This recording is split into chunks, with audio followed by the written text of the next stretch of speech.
Manchester United kick off their FA Cup campaign away against Wigan. I know, an away cup draw domestically. Hold your horses. But look, we're playing Wigan on Monday night, and it's a game which is pretty much one of those like lose-lose situations for United. If you beat Wigan, you absolutely should have beat Wigan, and we should beat Wigan. If you don't win, then wow, everybody will pile in on United.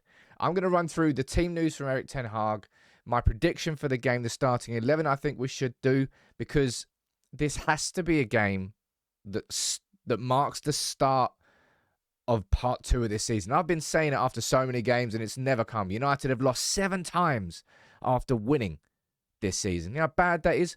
Yo-Yo FC. This has to be different from now on. I'm going to run through everything. You let me know what you think in the comments below, as you always do. But look, we're coming into this game off the back of that. Off the back of... Do you see that like little huddle from Gibbs White? It's been going viral. Him saying, just look at their faces. Talking about United players before the game. Nottingham Forest are saying that against us, having never beaten us in like sod knows how many years. And they beat us. And they were right. United were woeful against Nottingham Forest. Really, really were. And not even the Garnacho move and the goal from Rashford gave a boost to that team. It was tragically bad. In terms of the team news going into this game, Ten Hag said it's pretty much going to be the same squad. So not sure about Luke Shaw.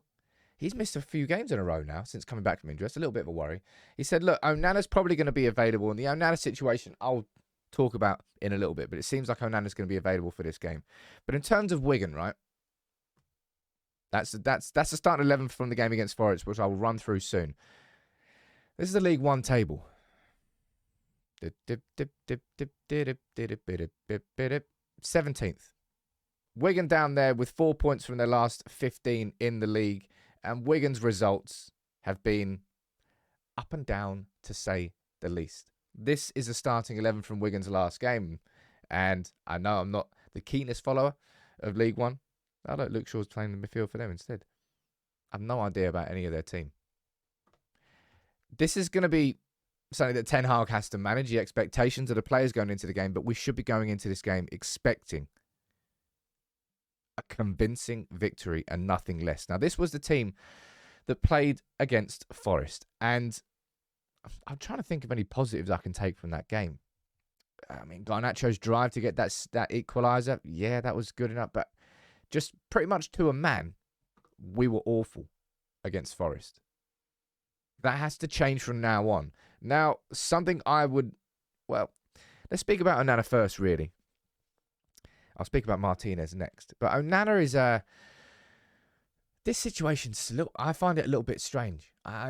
It's obvious that Onana is fearful of losing his place in the team to Bayindir, so he's going by any means necessary to make himself available for the Wigan game and also for the Spurs game, despite the fact that Cameroon play the next day in the African Cup of Nations. He may well be available for both, and the fact that he's available for this one, I'd be surprised if Ten Hag didn't use him. Now, I don't know what that's going to do to the confidence of Bayindir. Like, why did I join? I think that's going to be something for Erik Ten Hag to manage as a man manager. But Onana's definitely going to start this game. The fact that he's stuck around. Will Martinez start? I waited a long time to be saying this about Martinez being fit. I don't personally think he's going to be starting this game, but maybe he could feature. But we have missed Martinez more than any single player this season. And I think by some distance. You know what else we missed?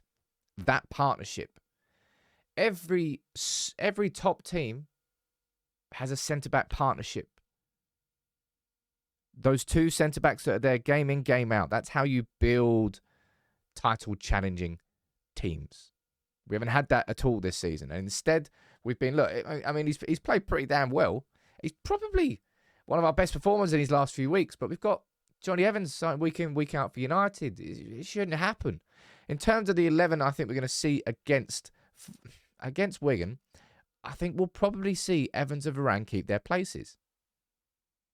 I don't really think I mean, look, you could technically start Martinez, but I don't think Erik Ten Hag will take that risk. I think he will go as slow with Martinez as he possibly can. Now, in terms of the fullbacks, I know we've spoken about centre-backs a lot this season, how poor they've been. Our fullbacks have been so bad pretty much across the course of the whole season. Luke Shaw, he played once or twice there, maybe? I don't know, hardly at all, really. Delo, Dalot and Wan-Bissaka are very reflective of Manchester United. They can and they are capable of having a very good game and then following it the week later with an absolutely atrocious performance. Yo-yo. Their performances have been massively yo-yo. But I think both of them start this game. Reguilón, of course, has gone back to Spurs. Sure, we don't know about his fitness. I mean, who else are you going to start there? Honestly, what, are you going to put Lindelof back there at left back? No, I think that back five actually stays the same.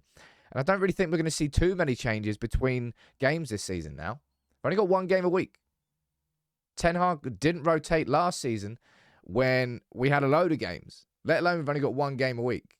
Now, one player I think there's a possibility could start is Casemiro, because Wigan away strikes me as a game that will be kind of the perfect way to... It might be the perfect way to reintroduce Martinez as well, but I'd be more fearful of bringing him back in a week or two early. I would rather deal without Martinez for the game against Wigan and the game against Spurs, and then bring him back towards the end of January when I know he's going to be fit, and I know he's going to be fit for the rest of the season. But Casemiro, I think it's going to be a slower reintroduction. It wasn't like a metatarsal. What was it? Was it a hamstring injury? I think it was a muscular injury with Casemiro.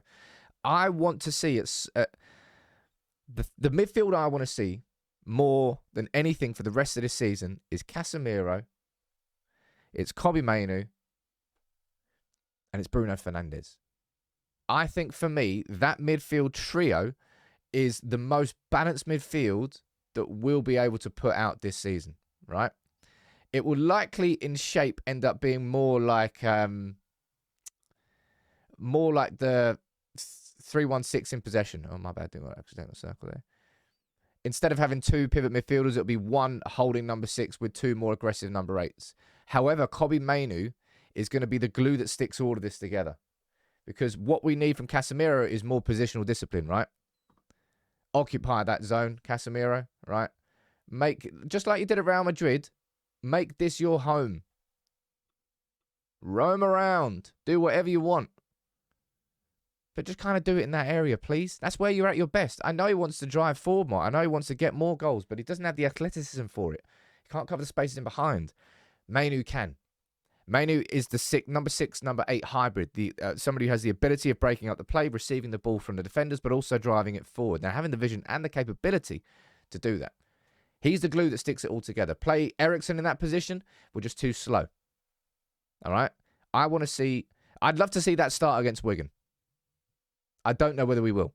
I don't know whether Casemiro is going to be fit enough to start the game, or maybe he does start and he comes off after 60. I'd love to see that. And I think that midfield trio is something that can actually bring more balance than I think any midfield trio has this season, because Bruno Fernandes does have his flaws, but he's so creative going forward that you have to build a midfield that covers for those. And that's why I think Mainoo is so important in that setup anyway. Now, interestingly, Isaac Hansen-Aaron trained with the first team. I don't know whether that means he's going to get a spot on the bench, but you've got, of course, Amrabat is away on African Cup of Nations duty now.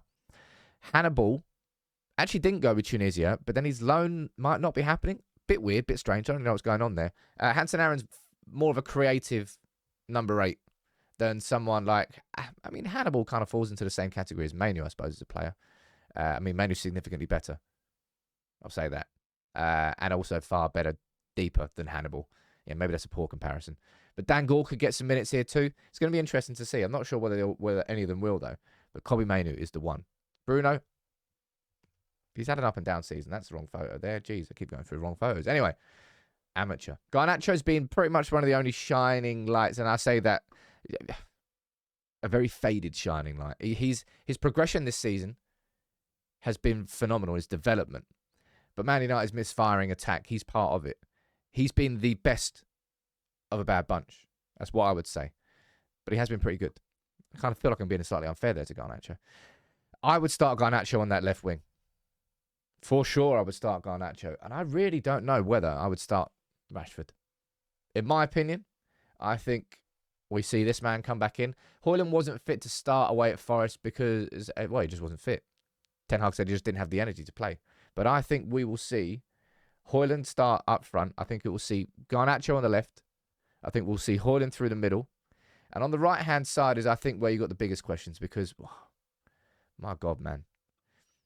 I can't believe how ineffective Antony has been this season. Last season there were loads of people who criticised him, but it's the way I look at football players personally, United players.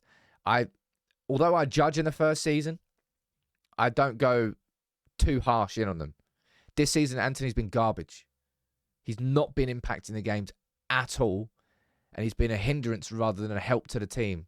Even in shape, he's just so ineffective this season. So I would love to see, and I think he probably deserves it. I think it was a decent enough cameo. I would start Ahmad on that right wing, and I would have a front three against Wigan of Ahmad, Højlund, and Garnacho, which has a slightly different flavour to what we've seen in recent weeks. In terms of a result, this should be a comfortable win for United. Wigan supporters are going to be up for it. Yeah, sure. But, mate, there's like 7,000 travelling United fans at Wigan on Monday night at the start of January. Biggest club in the world. Biggest club in England. One of the top 3 biggest clubs in the world. Fuck it, you know what I mean? I'm backing United to win. And I think we should be winning this convincingly. I'm going to go for a 4-1. And I hope that this is the start. Like, Ten Hag won the League Cup last season, and it was a significant moment. And if, after the season we have had so far, if we can come out of this season with an FA Cup win, and between now and the end of the season, because we've been so crap in European football that we're out of it, and we're playing 1 game a week, and if we can somehow sneak into the top 4, I will take that, given where we are at this position in the season. Now, what's your prediction? I'm going for a 4-1 spectacularly, and I'm going to get that wrong. I know I am. You can let me know what you think in the comments. That's my starting 11. I'd like to see Casemiro start and get 60 minutes and then get taken off, and maybe Martinez comes on for the last 30 when we're seeing out the game, ideally. That's what I want to see. What's yours? You let me know in the comments below.